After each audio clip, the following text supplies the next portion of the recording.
giá rồi ban ấy mà mới summer mở ban chốt muối con này ra cho ra lắm mệt vô bên nhảy chúc quá nha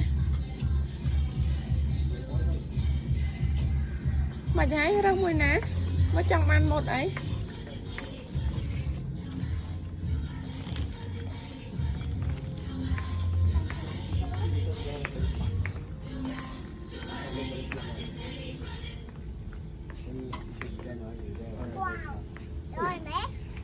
lồi mấy hai cái con slide năng mến con slide một năng mến vô po ấy đi mến một và hai nữa mười ná liền đấy mèo năng mến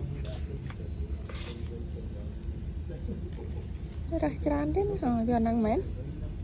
ta lo mở mò món đặt ta lo ta lo nó mình tóc mà ta lo nó mình tóc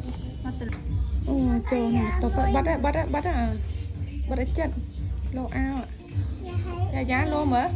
mơ một tiền mở wow mở tiền ông mở wow mở cài riêng luôn mở ôi tôi mới lo cái chọn mới ta lo cái chọn nó được ấy giá sao mấy trái sao mở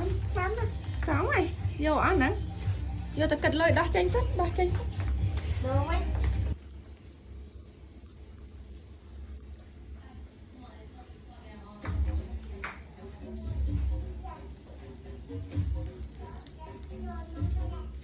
nó buồn ấy nó mở